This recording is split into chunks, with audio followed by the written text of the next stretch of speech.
Assalamualaikum warahmatullahi wabarakatuh. Allahu Akbar. Allahu Akbar. Allahu Akbar. Alhamdulillahirabbil alamin. Wassalatu wassalamu ala Rasulillah wa ala alihi wa ashabihi wa mawalah. Bapak-bapak, ibu-ibu, hadirin hadirat, mujahid mujahidah yang saya hormati, para pemirsa rahimakumullah. Pertama, tentu saja kita mengawali dengan tema dari pertemuan saat ini, yaitu ada kilometer 50, Pak Prabowo. Ini mengandung nilai dalam bahwa Pak Prabowo itu masih di kilometer 0. Kita semua sekarang nunggu di kilometer 50. Hayu Pak Prabowo ke sini. Di kilometer 50 ada sesuatu. Artinya Pak Prabowo itu punya hutang. Kita sedang mau nagih ini. Waktu peristiwa kilometer 50 terjadi tahun 2020, Pak Prabowo sebagai Menteri Pertahanan, presidennya Pak Jokowi, artinya berada dalam kabinet Jokowi. Tadi disebutkan secara fisik, secara langsung Pak Prabowo itu tidak terlibat. Bahkan korbannya ini anak-anak kita, saudara-saudara kita, para pejuang, para syuhada ini pendukung Pak Prabowo. 2019 itu kan Pilpres, mendukung Pak Prabowo. Jadi pasti tidak terlibat. Cuman masalahnya keterlibatan itu harus dimaknai luas. Yaitu bahwa Pak Prabowo sebagai Menteri Pertahanan membiarkan terjadinya peristiwa ini. Betul tidak melakukan, tidak masuk dalam penyertaan, tapi sebagai menterinya Pak Jokowi ya ikut harus bertanggung jawab, karena itu pembiaran atas peristiwa pidana. Baiklah, itu dulu. Sekarang ditagih oleh kita. Hutang harus dibayar, Pak Prabowo. Ada kilometer 50. Maka sekarang Pak Prabowo buktikan ucapan dan pidatonya, yaitu akan menegakkan hukum. Dan tidak ada seorang pun kebal hukum. Ayo buktikan. Ini tantangannya. Dari mana mulai lagi? Ya, mulai kita lihat tanggal 7 Desember yang lalu, tahun 2020. Ada pejabat berjajar konferensi pers. Ada Fadil Imran, Komjen Fadil Imran pada waktu itu, yaitu Kapolda Metro Jaya. Ada Dudung Abdurrahman, Pangdam 5 Jaya. Ada Brigjen Hendra Kurniawan, baladnya Ferdi Sambo.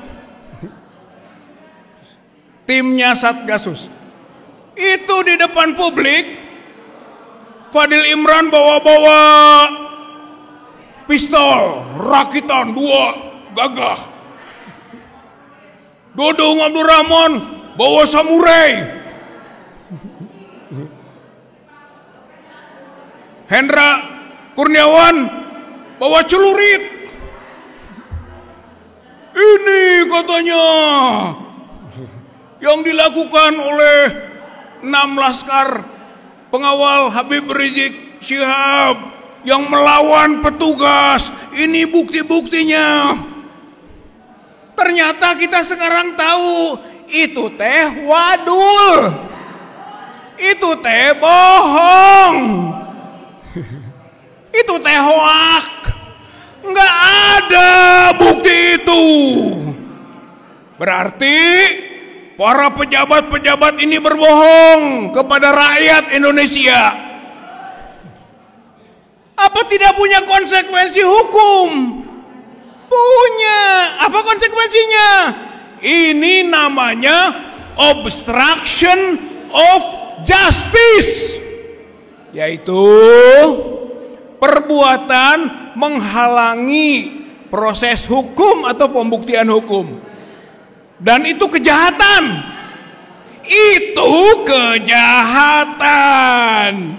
Berarti dalam kasus ini Fadil Imran, Dudung Abdurrahman, dan Hendra Kurniawan itu patut dihukum. Hendra Kurniawan baru lepas dalam kasus Sambo, sekarang masukin lagi ke penjara dalam kasus kilometer 50. Prabowo yang mau menegakkan hukum dan tidak membela siapapun katanya harus melepas ini. Buktikan sekarang.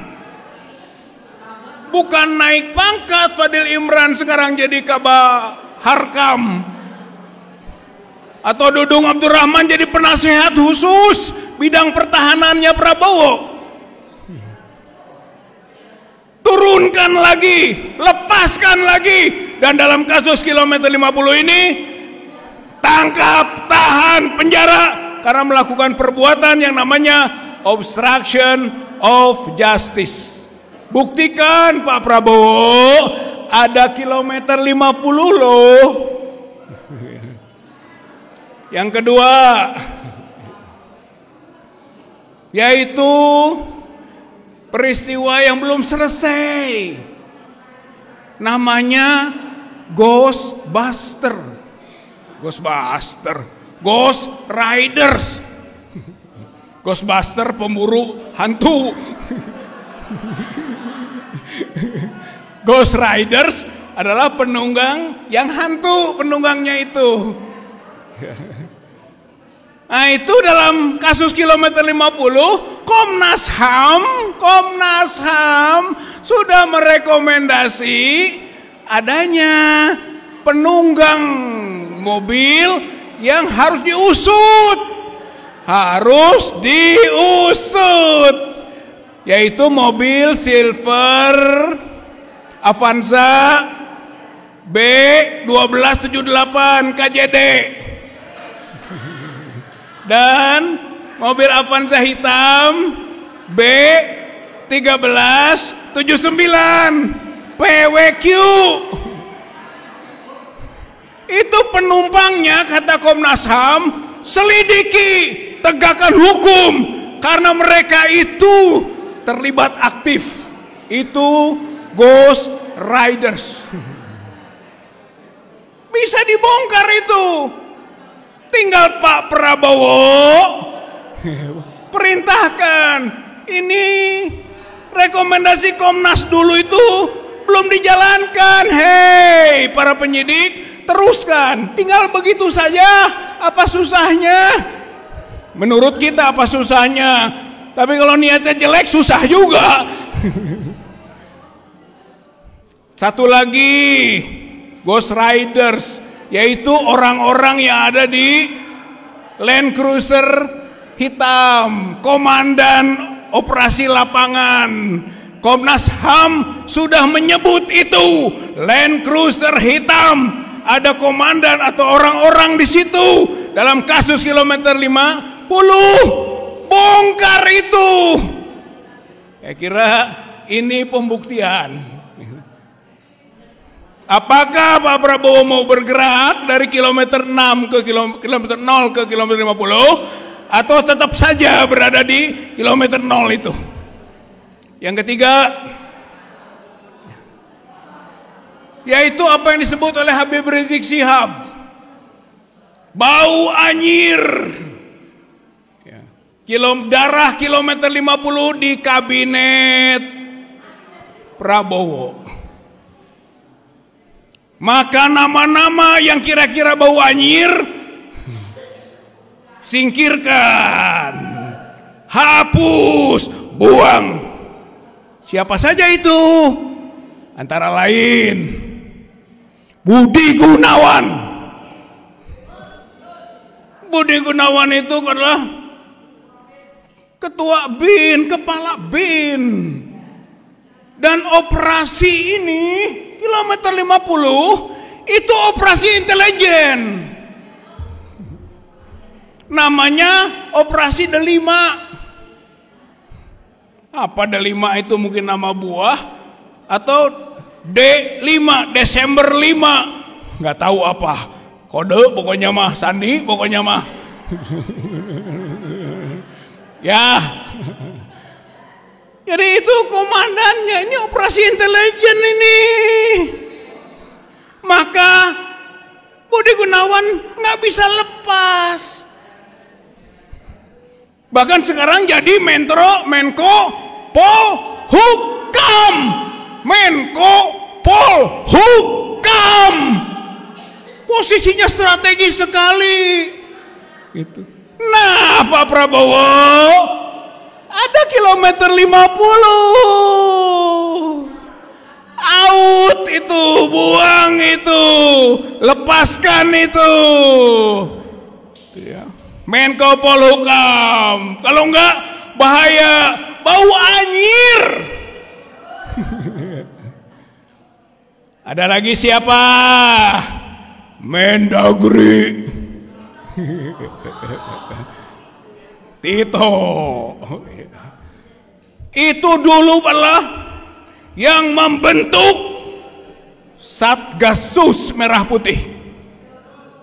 Yang nanti ujungnya kepalanya adalah Ferdi Sambo. Sebelumnya Idam Aziz. Artinya ini juga operasi intelijennya dilaksanakan sebagai operasi khusus. Satuan tugas khusus yang namanya Satgasus. Dan Pak Tito ini bekas Kapolri. Waktu jadi Kapolri bikin buku. Bukunya yaitu Democratic Policing. Democratic Policing adalah polisi masuk di ruang-ruang demokrasi. Polisi masuk dalam proses demokrasi. Polisi berarti ada di mana-mana. Kalau dulu ABRI dui fungsi, polisi multifungsi. Itu konsepnya Tito. Desertasinya namanya Democratic Policing.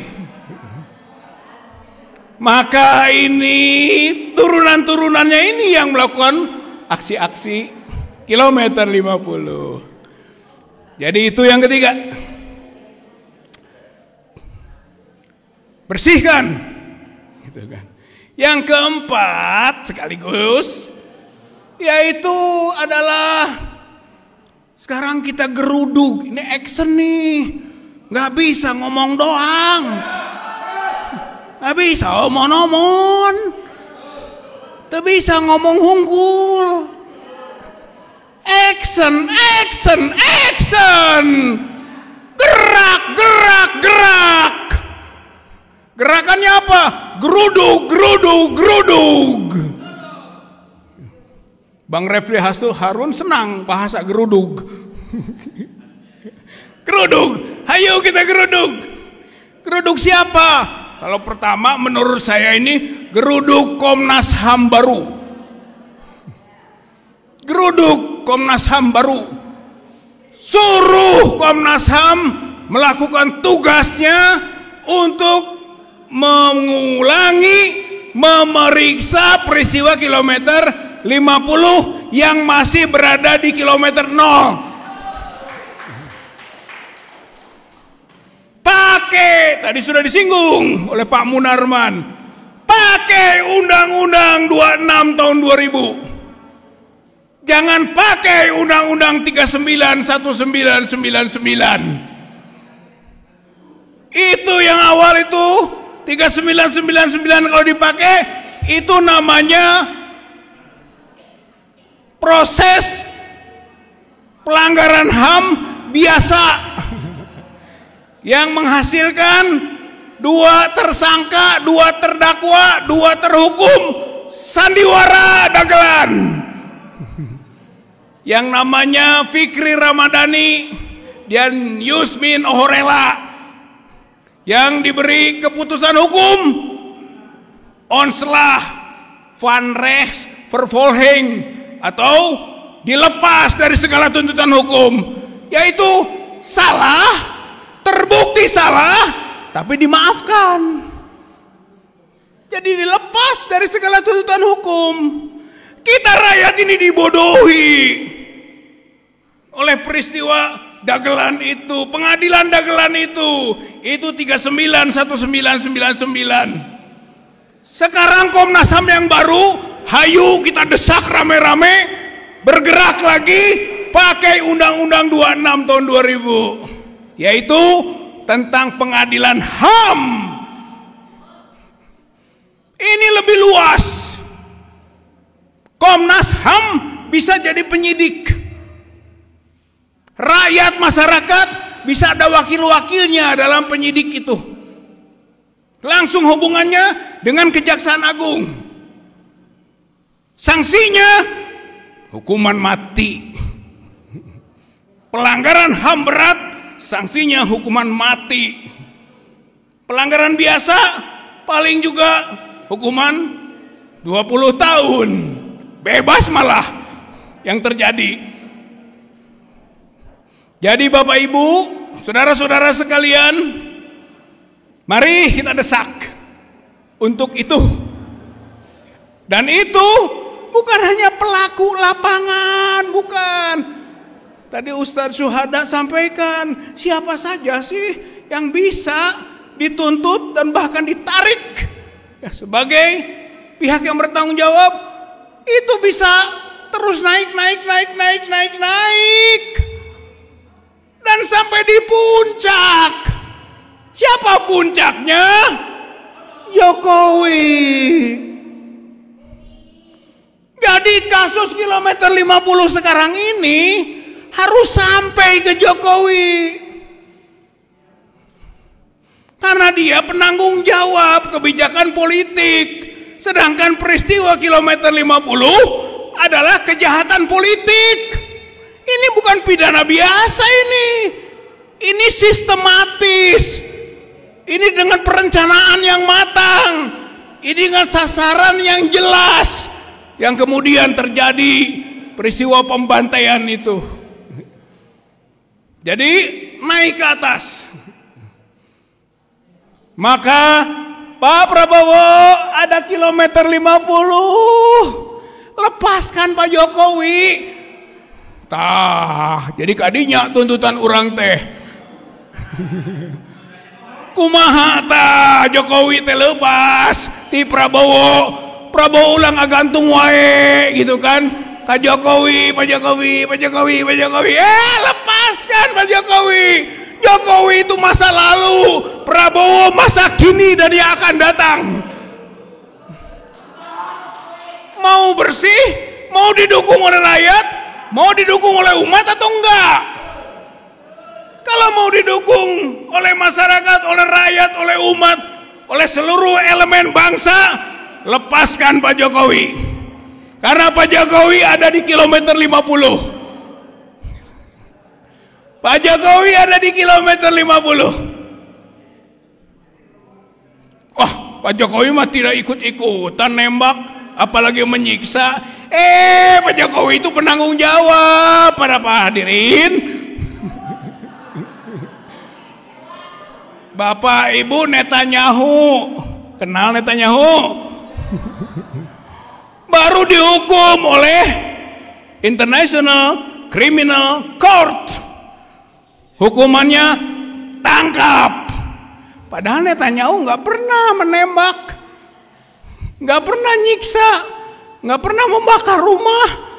Dia mah di istana, jalan-jalan ke sana sini, tapi perintah ICC tangkap karena genosida, war crimes, atau crime against humanity yang dilakukan oleh Netanyahu adalah pelanggaran HAM berat.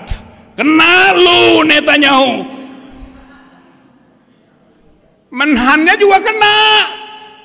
Yoav Galan, Menhan kena. Dua tah yang dihukum oleh ICC. Maka sekarang juga Jokowi harus kena. Harus kena. Netanyahu saja kena, piraku Jokowi itu kena. Kena dong. Dia bertanggung jawab atas peristiwa kilometer 50. Hayo bergerak, siap? Siap bergerak? Kemana bergeraknya? Tak bingung. Ya, mulailah ke Komnas HAM yang baru itu. Mudah-mudahan Allah Subhanahu wa Ta'ala menolong kita. Mudah-mudahan Allah Subhanahu wa Ta'ala memudahkan jalan kita. Mudah-mudahan Allah Subhanahu wa Ta'ala menunjukkan yang salah itu salah, yang benar itu benar, dan kita berada di ruang pejuang kebenaran, dan mereka adalah para penjahat yang harus dihukum dengan hukum dunia. Kalau urusan akhirat sudah jelas tadi Ustadz Suhada sampaikan. Insya Allah kalau mengikuti kriteria Al-Quranul Karim, ujung-ujungnya jahanam bagi mereka. Tapi itu urusan akhirat. Tugas kita sekarang urusan dunia. Hukum dalam proses hukum dunia ini, penjarakan kalau perlu dengan hukuman maksimal, mati. Mati lu Jokowi karena kilometer 50. Mudah-mudahan Allah mudahkan perjuangan kita. Nasrul minallah wa fathun qarib wa basyiril mu'minin. Wassalamualaikum warahmatullahi wabarakatuh. Allahu Akbar. Sampai keringetan. Hidup. Tes. Halo. Hidup Rizal Fadila. Luar biasa ya. Saya sengaja kasih kesempatan buat Rizal Fadila untuk menyampaikan unek-uneknya, karena saya tahu Jenderal Bandung Jakarta itu jauh, Lampung Jakarta itu jauh ya. Kalau kita cuma dari Pasar Minggu, Kebonjeruk, dia dari Bandung, Bunda Mary dari Lampung. Makanya kita harus malu kepada beliau-beliau yang jauh-jauh datang. Jadi jangan-jangan belum pulang, udah pulang dulu. Soalnya beliau ini ke Megamendung juga. Oh, Megamendung pulang, habis Megamendung ke sini. Luar biasa. Tepuk tangan buat Kang Rizal Fadila. Enaknya orang Sunda, walaupun marah ada lucunya juga gitu. Ternyata ada Sundanya juga, bisa marah Sundanya. Sekarang orang yang juga suka marah, terutama dalam tulisannya, Damai Hari Lubis. Tepuk tangan buat Damai Hari Lubis.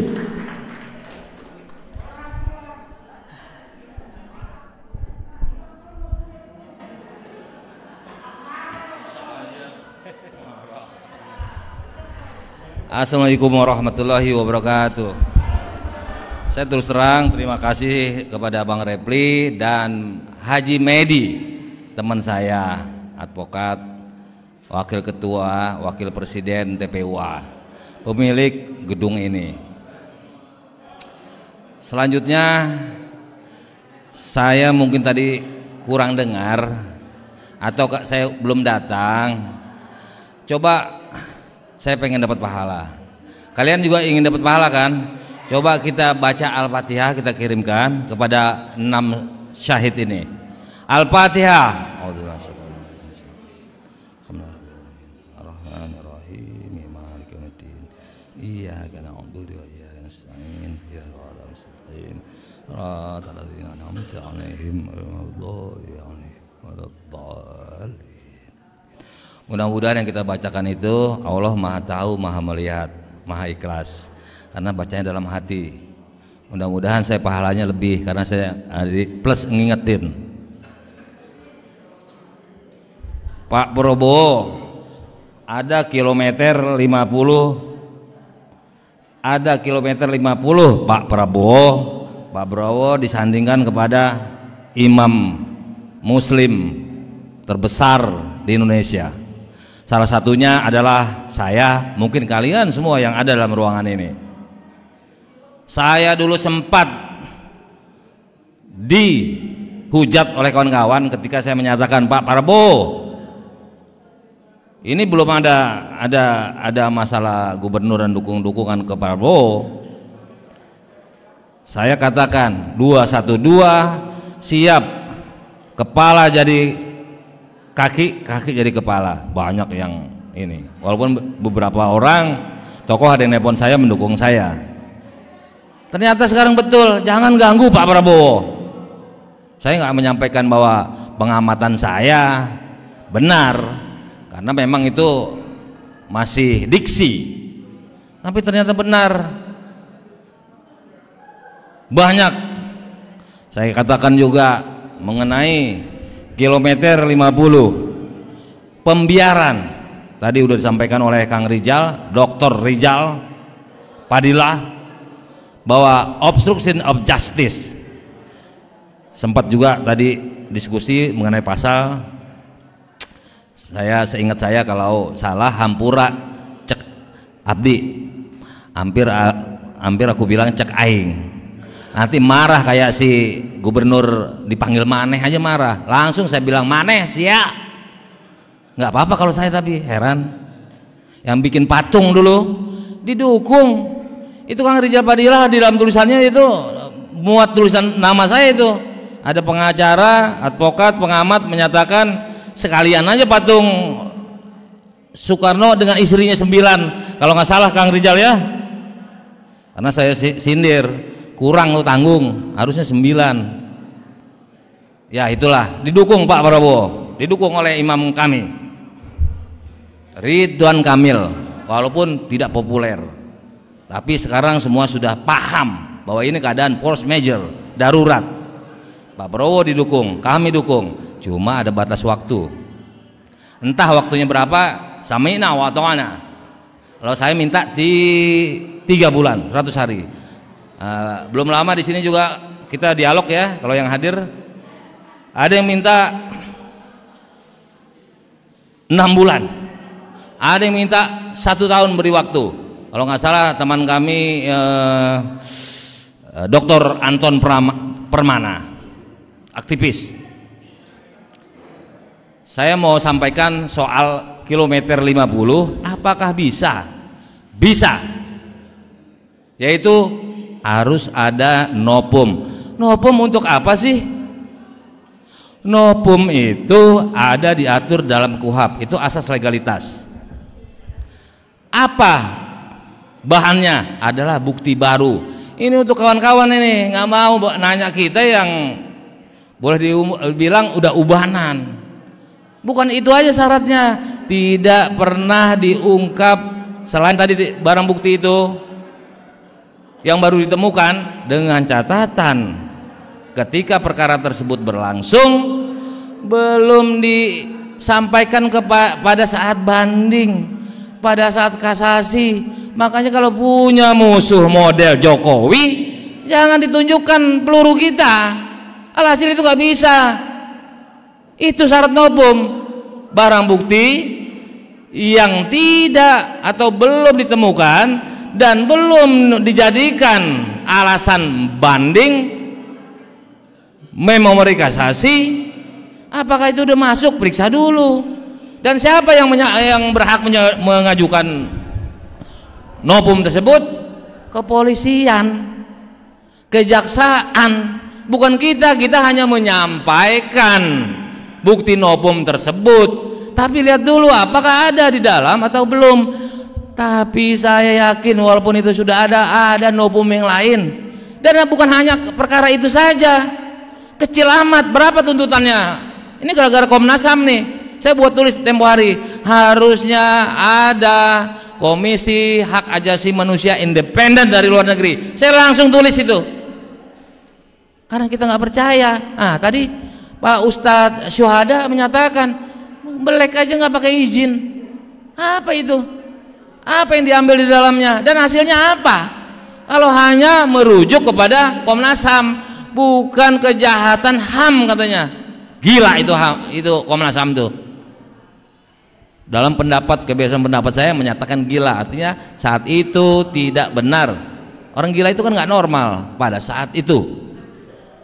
Tidak cakap minimal, lalai minimal, banyak sekali bahan novum itu. Tapi berapa hukumannya? Tapi lumayan lah, daripada bebas karena not war pasal 49 onslah, seolah-olah berat lawan. Itu pasalnya 49 itu bebas karena berat lawan. Apa bawa senjata tak canggih, brand itu nama orang itu. Terus mereka dalam tugas surat resmi, minimal lalai itu dapat dihukum. Malah ini aneh zaman Jokowi ini, satu hari pun nggak pernah ditahan itu tersangka. Gila, nggak pernah ditahan satu hari pun. Malah yang dijadikan tersangka korban terbunuh, unlawful killing, extra justicial extrajudicial killing, luar biasa, ekstra. Nah, dari mana bisa menyerat Jokowi, kan begitu? Tadi yang disampaikan pasal 221 KUHP dan 421 KUHP, seorang yang menghalangi obstruksi atau seorang yang harusnya menggunakan kewenangannya tidak menggunakan. Dari mana bisa lolos Jokowi? Diperluas sama Ustadz Menhan juga, karena setiap orang yang tahu, yang mengetahui, boleh beliau berpendapat seperti itu. Bahkan 108 setiap orang yang mengetahui boleh. Nah, apakah cukup novum itu apabila dibuka? Boleh-boleh saja, sah, karena situ udah berjalan inkrah. Tapi tadi harap buktinya tidak ada dalam Judex Fakti tingkat pertama. Tingkat pertama itu mana? Pegawai negeri paling tinggi. Judex Juris yang terakhir Mahkamah Agung, udah inkrah. Tapi lumayan kalau dihukum. Namun mana tahu ketika pengungkapan nanti lagi terkuak, itu perintah resmi, lalai itu bisa dihukum. Ngapain nguntit malam-malam? Tinggal nunggu besok pagi di ruang AC pukul 9, itu standar panggilan. Ngapain? Artis nggak ada, koruptor nggak ada yang diikuti tengah jalan. Inilah nih, ini sebuah tanda-tanda. Kok nggak dihukum? Nggak bawa borgol. Berat lawan itu apa? Berat lawan itu sedemikian rupa sehingga bisa bebas. Adalah satu lagi tuh pasal 48 presprak, dia nggak gunakan itu, terlalu menyolok memang. Dia pakai pasal 49. Ada perilaku tersebut, namun bukan tindak pidana. Bukan tindak pidana, orang meninggal.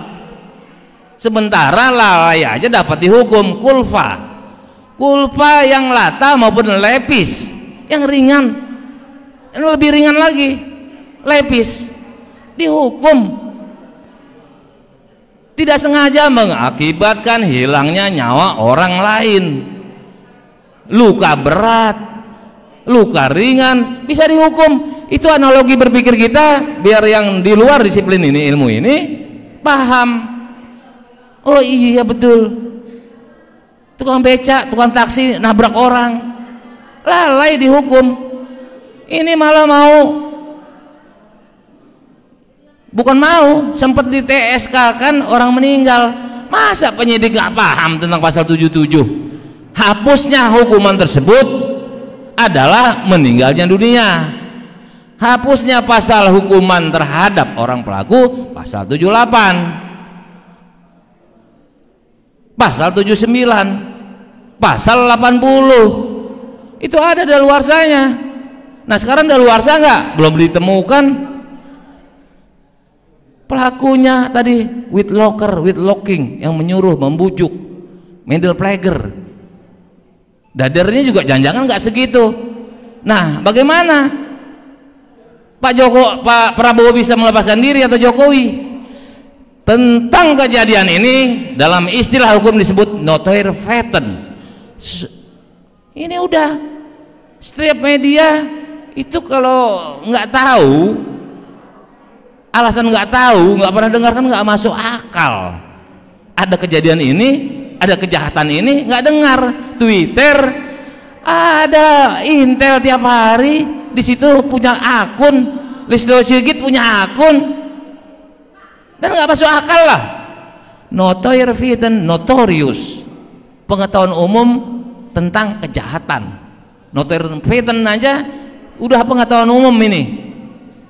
Jokowi kelakuannya tukang bohong, itu notoire faiten. Diduga publik jasa palsu, Gibran diduga publik, SMP ngaku S1, sekarang tersiar kabar seolah-olah dia udah punya SMA. Cuma beberapa SMA itu mau mengkaburkan seperti Singano, seolah nama dia Mulyono. Ini saya yang tukang periksa ini. Pada saat itu saya nggak ulang-ulang lagi tuh ya, di YouTube ada tuh tanda-tanda.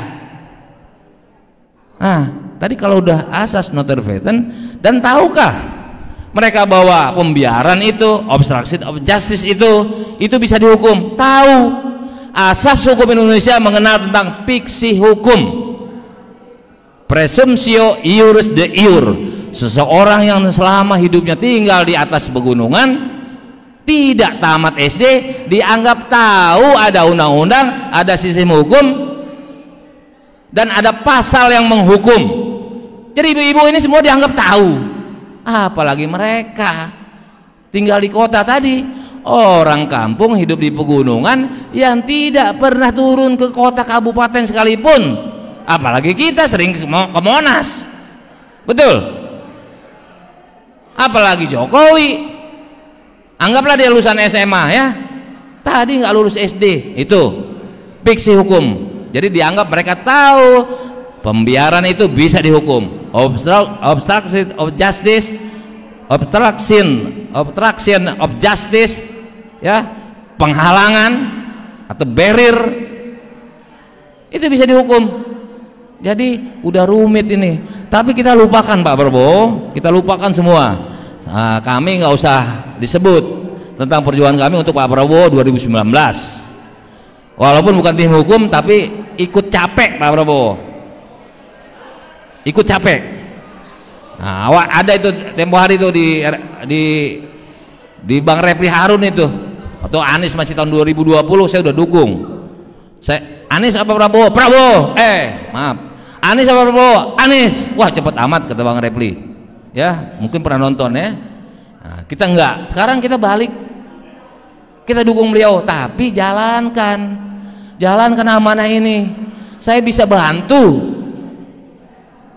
bantu gratis tentang kilometer 50 ini. Tadi hakim menurut undang-undang pokok kekuasaan hakiman harus proaktif, harus progresif. Dia memiliki hak untuk beranalogi. Bukan kita di luar hakim. Hakim boleh, karena asas hukum pidana tidak boleh dianalogikan. Tapi untuk hakim, dia tunduk pada undang-undang lex spesialis dia bisa menggunakan conviction in time, hati nurani. Nggak mungkin orang ada korban begini nggak ada yang dihukum. Gila gelo, cek orang Sundana narintik sega. Kalau orang Batak bilang gelo.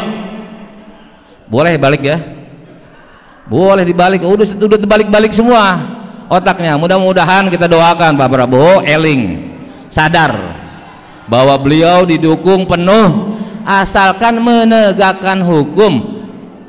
menjalankan apa yang dia janjikan dengan ngotot setelah disumpah. Kalau saat disumpah akan melaksanakan tugas sebaik-baiknya, bedil kalau kata Bang Egi itu, objektif, terstruktur, sistematis, jujur, benar dan adil. Kalau bahasa biasanya selain teori Bang Egi itu adalah profesional, proporsional, kredibilitasnya akuntabel, kredibel. Itu tahu, itu termasuk asas-asas good government. Jadi kalau masalah Jokowi nggak usah di ini, Prabowo bisa, tadi ada yang bilang 1 menit itu Pak Jenderal ya, tinggal perintahkan Jaksa Agung, nggak mau dia pecat, beres. Dia mau memihak kepada kita orang-orang nalar sehat yang demi bangsa dan negara, apa model Jokowi, pupu papa yang menghinakan ada di sebelah dia, sesuai jabatan, fungsi jabatan ada di sebelah dia, selalu setiap saat melekat walaupun jam tidur. Ini masalah jabatan. Belum juga kok beraninya ada itu tulisan, kok beraninya semua sama Miftah tegas menghina tukang junjung es yang menghina dirinya. Mudah-mudahan Pak Prabowo kita doakan segera eling, segera sadar kita berada di belakang beliau, kaki jadi kepala, kepala jadi kaki, mirip tahun 2019 untuk kedepannya, asalkan apa yang beliau janjikan kepada imam kita HRS kita samina wa ta'na, berapapun waktu, tapi berbatas waktu tentunya, semuanya ada daluarsa. Demikian, wassalamualaikum warahmatullahi wabarakatuh.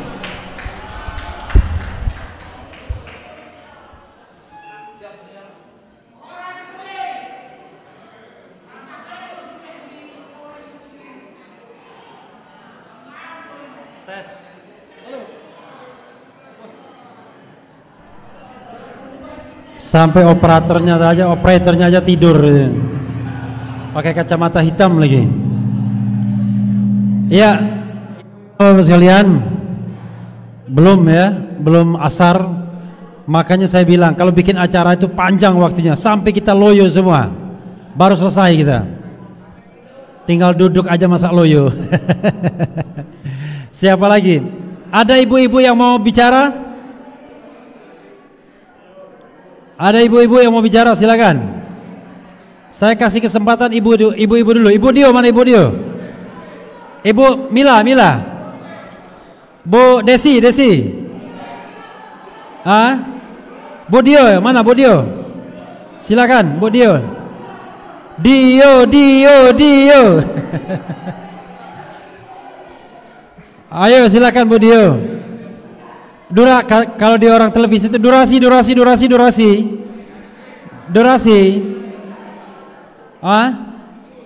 Bu Dio bergerak enggak? Oh enggak. Masa saya nyuruh Mary YouTuber merangkap provokator? Ya, saya serahkan dulu kepada Kiai Haji Ahmad Hazinuddin. Silakan. Yang sekarang sedang mengajukan gugatan kepada bukan Fufu Fafa, tapi Fafanya Fufu Fafa. Silakan, dan boleh mengupdate perkembangan terakhir soal gugatan PIK 2. Silakan.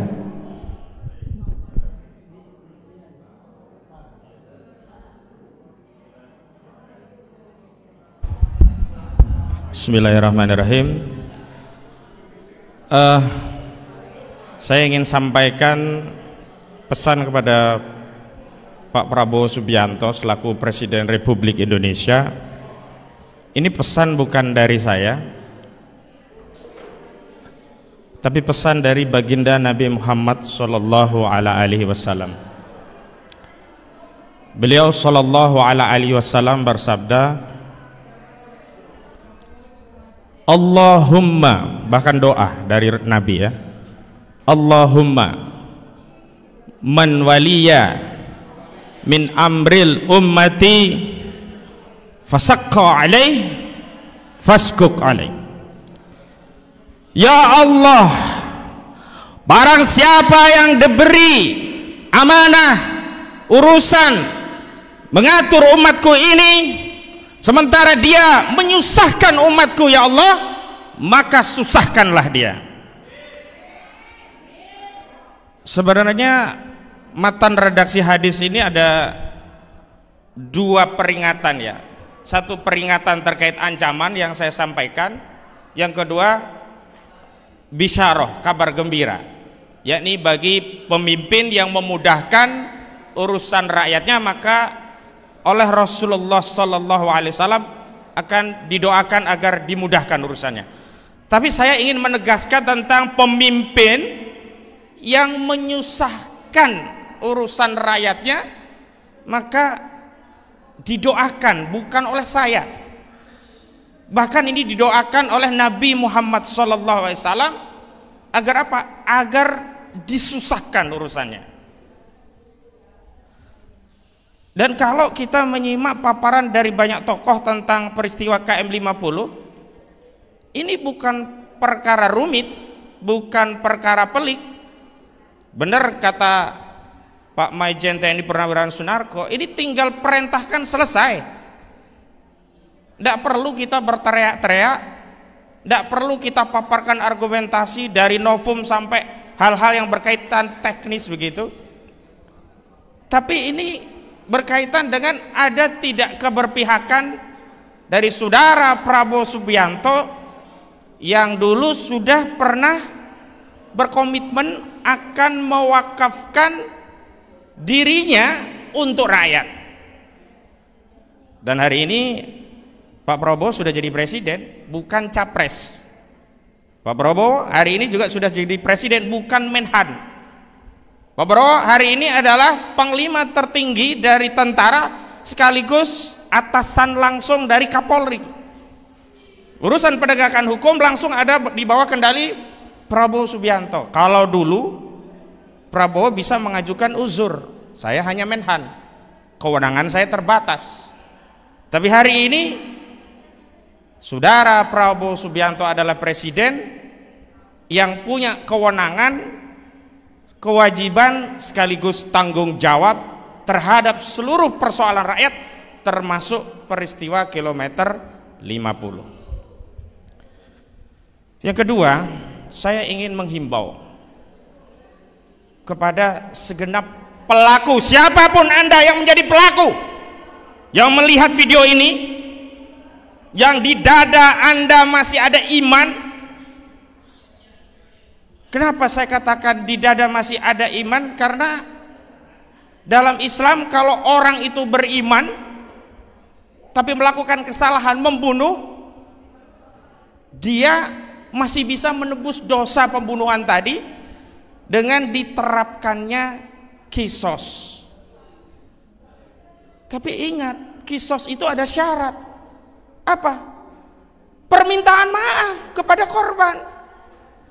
Dan permintaan maaf kepada korban itu juga ada syarat. Apa?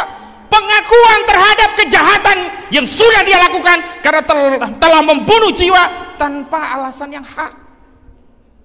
Dalam Islam itu membunuh jiwa tidak semuanya haram. Bahkan ada yang diperintahkan saat jihad fisabilillah, membela wilayah, membela agama, membela harta, justru diperintahkan membunuh atau terbunuh, dan itu tidak berdosa. Bahkan siapa yang bisa membunuh dalam jihad, dalam perang fisabilillah, justru berpahala. Tetapi ketika menghilangkan nyawa satu manusia tanpa alasan yang hak, itu seperti menghilangkan seluruh manusia semuanya. Karena itu saya tidak mungkin bertanya kepada Ustadz Suhada, Ustadz mau maafin gak kira-kira orang yang melakukan kekejian itu? Bagaimana mau memaafkan? Sampai detik ini juga tidak ada yang mau mengakui. Ingat, hukum dunia itu nanti sampai akhirat akan diadili ulang. Dan Anda sebagai pelaku, apakah Anda memilih naungan dari penguasa yang zalim hari ini, yang melindungi Anda tidak bisa dipenjara, tidak bisa dituntut oleh hukum, atau memilih naungan dari Allah Subhanahu wa taala. Dan dalam hukum Islam, sanksi penerapan daripada hudud, kisos diat, takjir, mukhalafah itu selain menjadi jawabir juga jawajir. Jawabir penebus dosa bagi orang yang melakukan maksiat, jawajir pencegah bagi masyarakat agar tidak melakukan tindakan serupa. Dan syarat agar ya bisa diampuni dari dosa pembunuhan selain taubatan nasuha adalah dia harus mengakui dan diberikan sanksi, yakni dikisos, tentu dengan catatan sepanjang keluarga menghendaki itu. Tetapi bagaimana kalau keluarga ternyata mengisyafi, bisa memaafkan karena ada keinsafan, pengakuan, ya dia bisa lepas dari sanksi itu. Tetapi tetap dia harus membayar diat. Berapa diatnya? 1000 dinar atau 100 unta. Bagaimana kalau yang mau membayar diat ini sudah dimaafkan keluarga, tetapi dia juga kere, pangkat mungkin cuman AKBP, makan untuk keluarga juga susah, dia ditekan oleh atasan untuk menjalankan aksi pembantaian tadi. Bagaimana? Disinilah pentingnya kita memahami Islam secara menyeluruh. Negara yang hadir di sana sebagai pihak yang membayar diat sehingga tidak ada nyawa yang terbengkalai. Jadi ketika dimaafkan dia nggak bisa bayar diat, negara yang membayar diat itu kalau konsep syariat Islam ditegakkan. Kalau syariat Islam ditegakkan seperti ini, kira-kira adil atau adil, saudara-saudara? Kira-kira umat Islam dan manusia ini akan terjaga tidak nyawanya, saudara-saudara?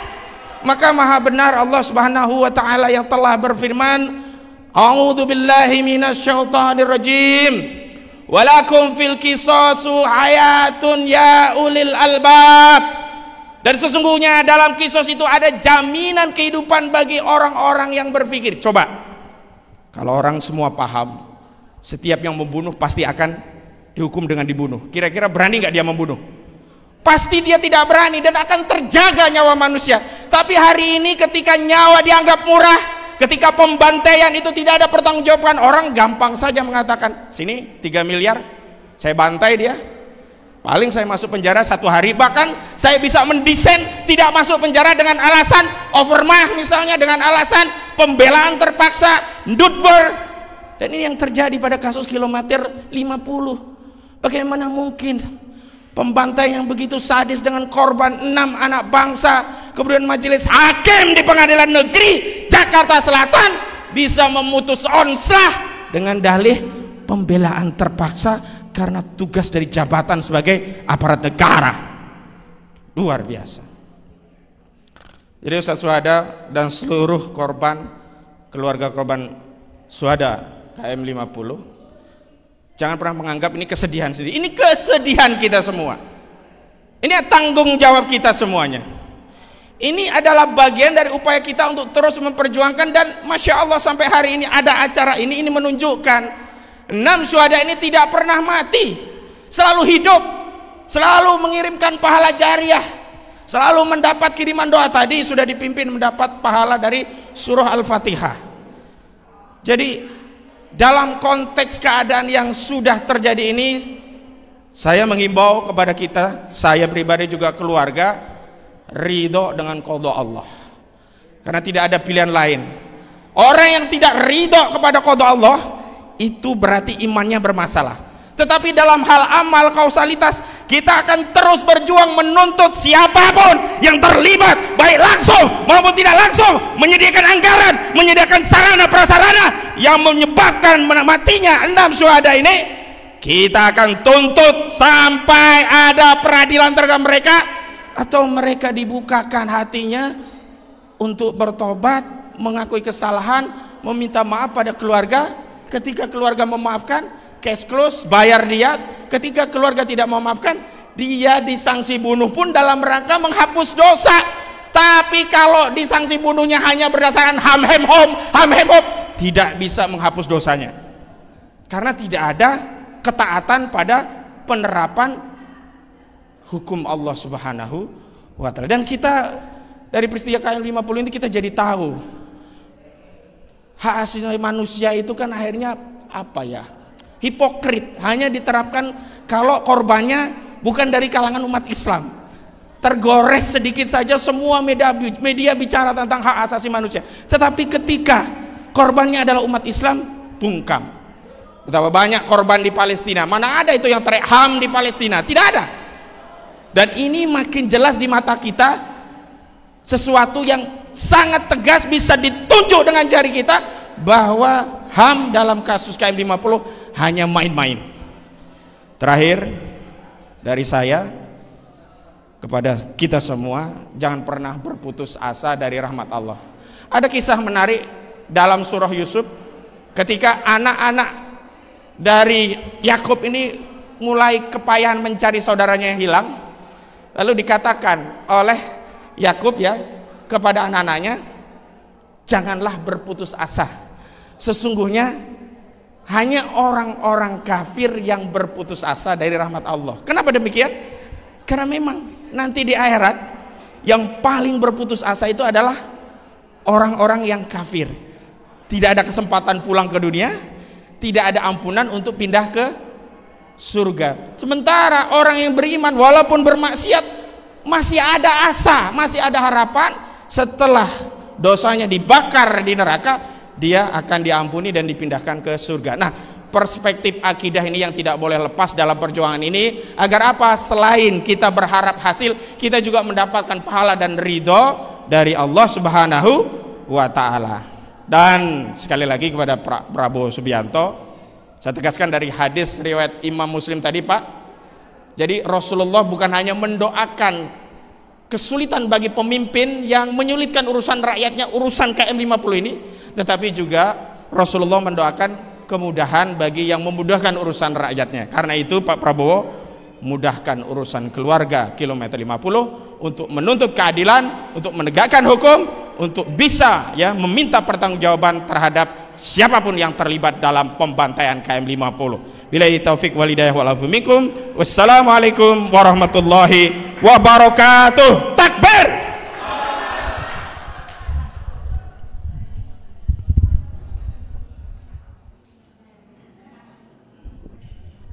Tes.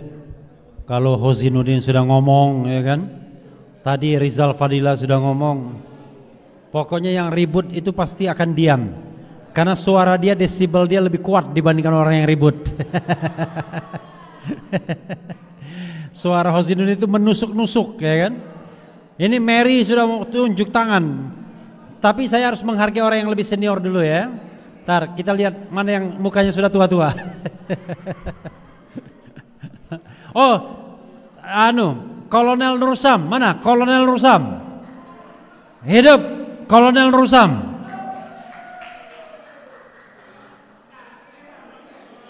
Ini tidak jenderal gara-gara Jokowi juga, jangan-jangan.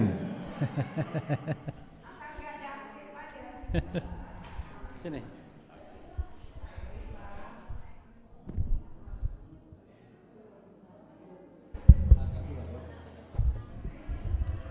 Bismillahirrahmanirrahim. Assalamualaikum warahmatullahi wabarakatuh. Saya tidak banyak menyampaikan hal. Sesuai dengan judul Kilometer 50 harus kita tuntaskan. Tidak boleh tidak. Karena hukum di mata hukum kita ini tidak ada yang kebal hukum. Yang terlibat, yang ikut di dalamnya harus diproses sampai tuntas. Dengan kaitannya dengan kasus yang baru-baru Gus Miftah, kenapa bisa secepat itu? Ada proses, ada penyelesaian sampai kepada si korban dan ini melakukan mediasi. Kenapa pupuf apa tidak? Ada apa di belakangnya? Itu harus kita tahu. Dan tidak boleh ada yang dikatakan tumpul ke atas, tajam ke bawah. Ah, ini dia bukti-bukti yang sudah diutarakan oleh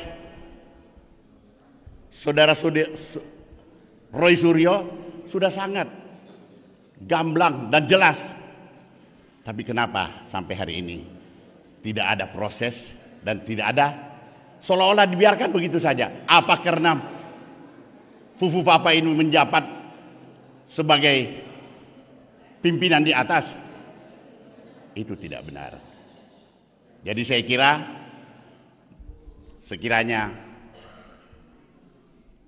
para yang terlibat dalam ini dan didengar oleh para pimpinan-pimpinan atas adalah pemerintah, segera tuntaskan, jangan berlarut-larut kayak begini, seperti ini. Dan ini adalah tuntutan yang tidak akan berhenti oleh masyarakat sampai tuntas dan tuntas. Saya kira demikian aja. Wassalamualaikum warahmatullahi wabarakatuh.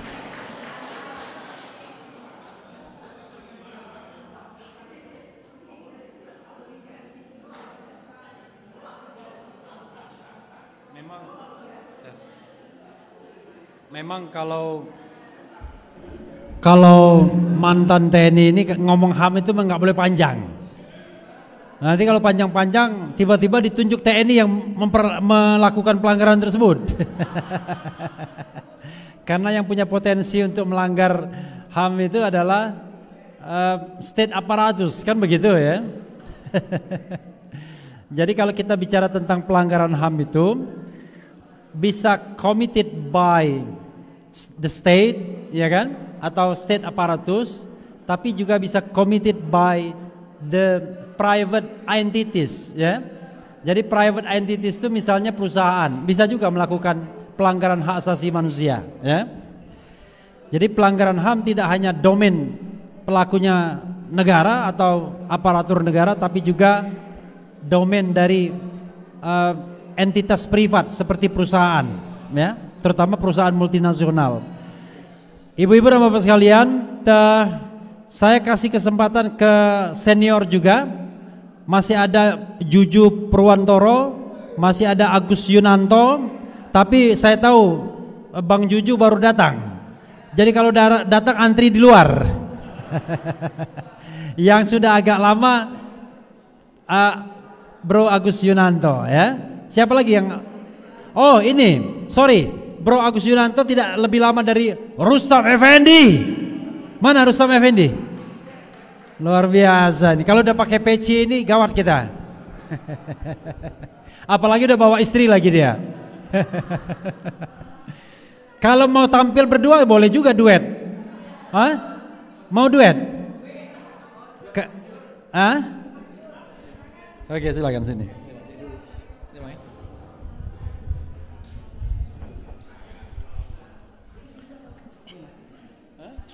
Assalamualaikum warahmatullahi wabarakatuh. Saya Ketua Umum Partai Rakyat Oposisi yang insya Allah hari Senin mau melaporkan Jokowi ke Mabes Polri. Bicara soal ada KM 50 Pak Prabowo. Memang saya melihat Prabowo hari ini orang yang diharapkan.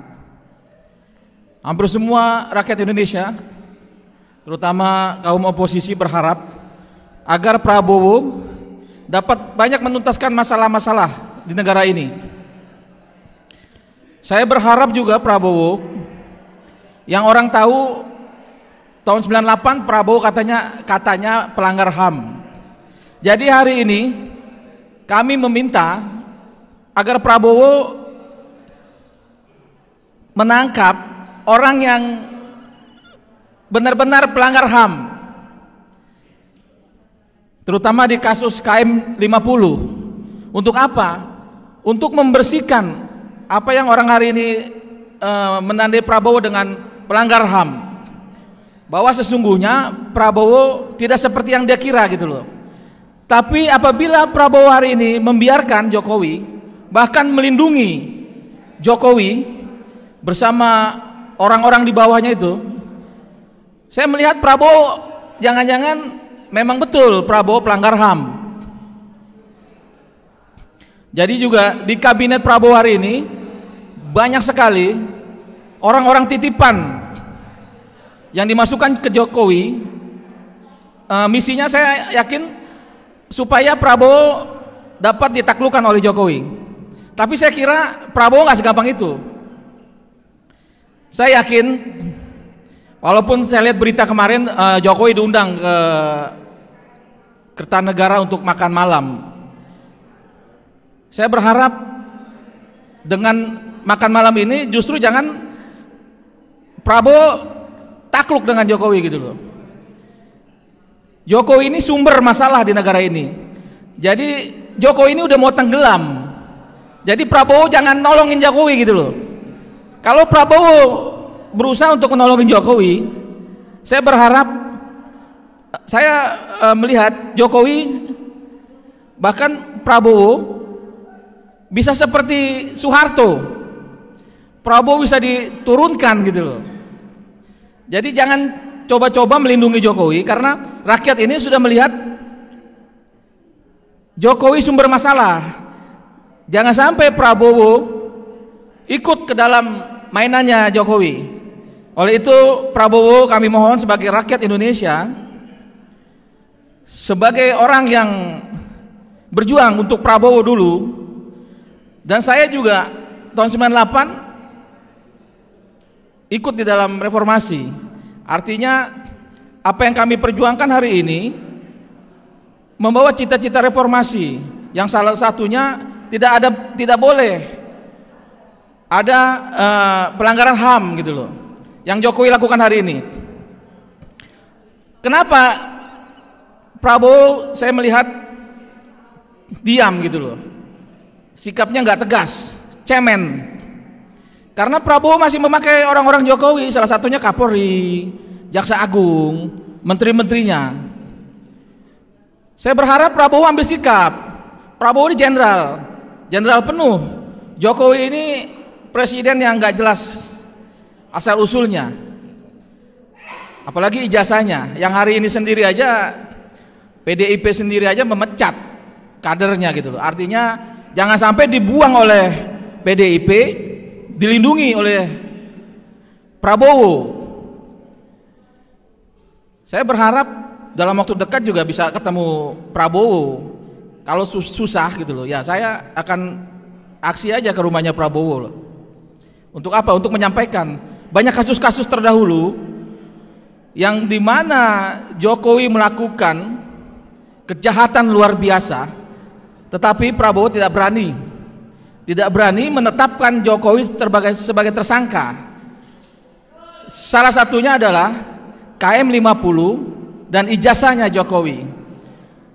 Kami melawan Jokowi udah cukup lama, Pak Prabowo, 2015 sampai sekarang, berharap ada perubahan di negara ini gitu. Tapi kenapa sampai hari ini perubahan itu nggak tercapai? Kesejahteraan juga tidak tercapai, keadilan tidak tercapai. 2024 itu adalah awal sebenarnya dari Prabowo untuk menyelesaikan masalah ini. Ya, banyak aktivis bilang kita tunggu Prabowo 100 hari, kita tunggu 1 tahun, kita tunggu 6 bulan. Tapi menurut saya nggak usah ditunggu. Hari ini Prabowo harus kita kasih masukan, kita demoin terus Prabowo. Supaya apa? Supaya berani melakukan langkah-langkah yang bagus. Supaya apa? Supaya Prabowo sendiri terlindungi gitu loh. Mungkin aja Prabowo tidak berani melakukan sesuatu hal tanpa dorongan rakyat gitu loh. Makanya adanya kami di sini melakukan kegiatan hari ini untuk mendorong Prabowo. Ayo Pak Prabowo, rakyat dukung Pak Prabowo untuk menuntaskan masalah-masalah besar hari ini. Masalah-masalah kejahatan Jokowi, masalah-masalah kebohongan Jokowi. Jangan sampai Prabowo dilibatkan secara tidak langsung oleh Jokowi untuk mengamani dirinya gitu loh. Saya yakin Prabowo bukan orang bodoh. Prabowo bukan presiden ecek-ecek, bukan presiden macam Jokowi. Prabowo mampu lakukan itu. Tapi kalau Prabowo ragu-ragu, saya sarankan sebelum Prabowo diturunkan oleh rakyat, Prabowo mundur aja, ganti Gibran aja. Supaya apa? Supaya perlawanannya lebih besar. Kalau perlu kita revolusi untuk melawan Gibran gitu loh. Nah, tapi saya yakin Prabowo nggak akan segampang itu. Gibran ini rakyat tahu, jalur ceritanya tahu, anak haram konstitusi, fufu fafa, ya Samsul segala macem lah gitu loh. Jadi nggak mungkin lah Prabowo kan gitu. Saya yakin dalam waktu dekat ini banyak apa yang lakukan Prabowo itu diskusinya tuh nggak jauh dari apa yang kami diskusikan dengan Pak Riza Ramli. Kebetulan saya juga dengan Riza Ramli cukup dekat, sering diskusi. Apa yang dilakukan Prabowo hari ini seperti memotong hutang para petani dan nelayan itu dilakukan. Terus juga ada wacana polisi di bawah Menteri Dalam Negeri. Kalau saya sih mendukung polisi di bawah Departemen Dalam Negeri.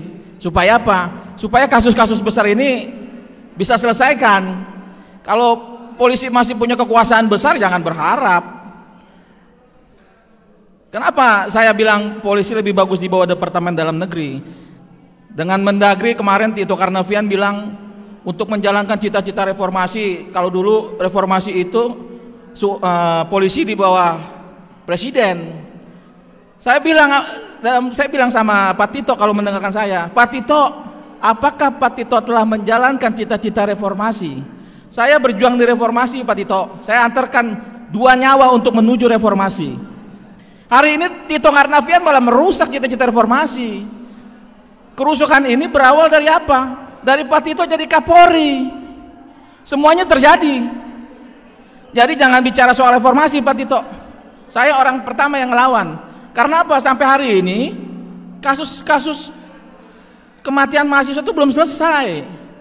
Salah satu adik kelas saya, abang saya, Duku Sulaiman. Jadi lu kalau cari kekuasaan jangan bawa-bawa sejarah yang begitu suci gitu loh. Nah, saya rasa juga Prabowo juga tahu masalah ini. Jadi jangan mengulangi kasus-kasus 98 gitu loh. Prabowo lakukan yang terbaik lah untuk bangsa. Hari ini banyak orang tua dari Suhada yang mengharapkan keadilan, yang sangat berharap kepada Prabowo. Tapi andai kata Prabowo tidak berani, saya melihat Prabowo presiden kaleng-kaleng. Terima kasih. Wabillahi taufiq wal hidayah. Wassalamualaikum warahmatullahi wabarakatuh. Ini sekjen kami insya Allah akan melanjutkan. Assalamualaikum warahmatullahi wabarakatuh. Mari kita sebelumnya kita khususan juga insya Allah kita di dalam ruangan ini semoga kita bisa dipanggil oleh para syuhada ilahatun Nabi Mustafa Sayyidina Muhammad sallallahu alaihi wasallam. Al-Fatihah. A'udzubillahi minasyaitonir rajim. Bismillahirrahmanirrahim. Alhamdulillahirabbil alamin. Arrahmanirrahim. Maliki yaumiddin. Iyyaka na'budu wa iyyaka nasta'in. Ihdinas siratal mustaqim. Shiratal ladzina an'amta 'alaihim ghairil maghdubi 'alaihim. Wabil khusus kepada syuhada, semoga syuhada dan keluarganya khususnya diberikan kekuatan, diberikan rahmat, diberikan hidayah kepada Allah Subhanahu wa taala, bahwasanya kesabaran adalah ilmu yang paling tertinggi. Wabil khusus Al-Fatihah. A'udzubillahi minasyaitonir rajim. Bismillahirrahmanirrahim. Alhamdulillahirabbil alamin. Arrahmanirrahim. Maliki yaumiddin. Iyyaka na'budu wa iyyaka nasta'in. Ihdinas siratal mustaqim. Shiratal ladzina an'amta 'alaihim ghairil maghdubi 'alaihim waladdallin. La ilaha illallah. La ilaha illallah.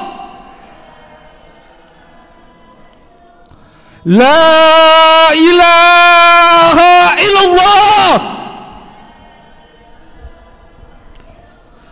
Demi Allah, di makam syuhada saya bersumpah. Saya bersumpah di makam syuhada. Pada kejadian itu dimakamkan demi Allah. Wahai para syuhada, kami tidak akan berhenti berjuang melawan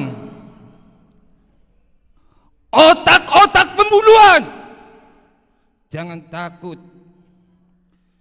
Walau darah dan nyawa jadi taruhannya. Kullu nafsin za'iqatul maut. Nyawa saya pertaruhkan. Harta saya pertaruhkan demi membela siapa dia? Yaitu para habaib, imam besar Imam Rizik Syihab. Ada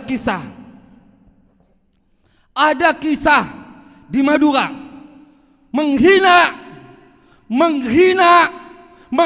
ulama. Maka apa kata kami? Apa sampean ini mensantre-santre Syekhona Khalil? Kalau kalian diam, kalian tidak bakal tokoh itu, maka kalian bukan santri.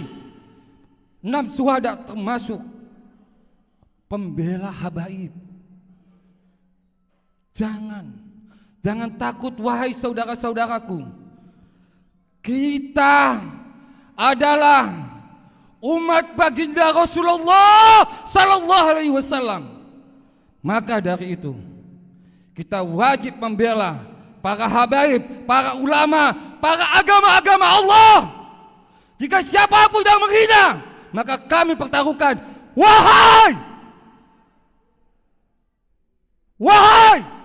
Prabowo Subianto sebagai presiden yang kami muliakan, kami himbau, kami dari Partai Rakyat Oposisi menghimbau kau,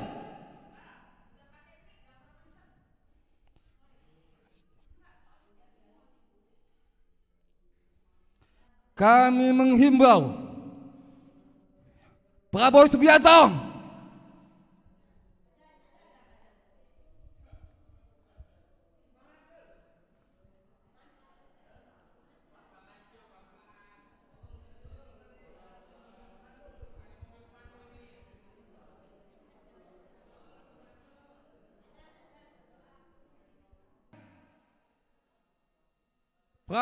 Subianto saya himbau, saya ingatkan bahwasanya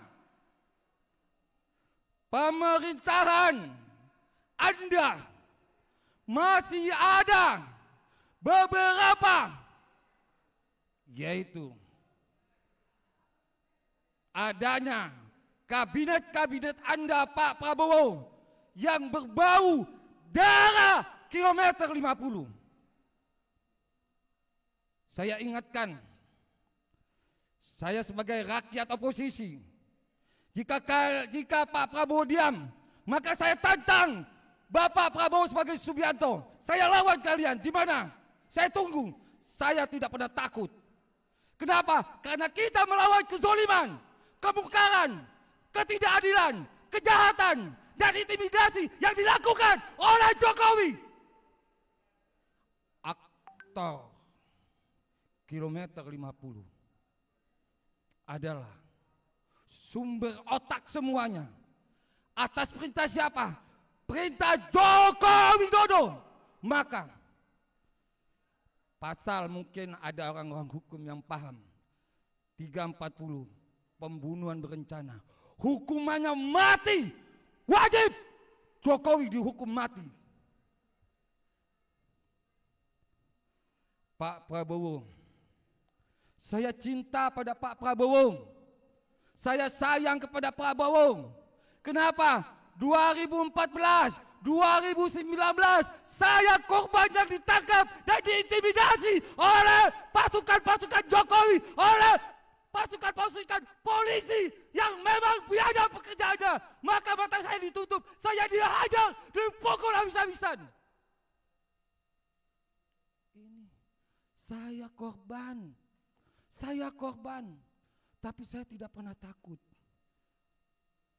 Kalau memang saya mati 2019, Allah berkehendak lain. Innama amri idza arada syai'an ayyakula lahu kun fayakun. Allah masih berkehendak saya harus hidup. Kenapa? Mungkin saya harus memperjuangkan ini untuk menghajar para biadab. Jahanam kau Jokowi. Pak Prabowo, saya ingatkan kepada kamu. Kalau kamu tidak mau dibilang biadab atau juga jahanam, maka jangan kamu takut oleh Jokowi. Kamu punya hak veto, kamu punya kekuasaan, kamu punya segalanya sekarang. Maka buktikan kamu sebagai jenderal Pak Prabowo. Buktikan. Jangan kamu diam saja.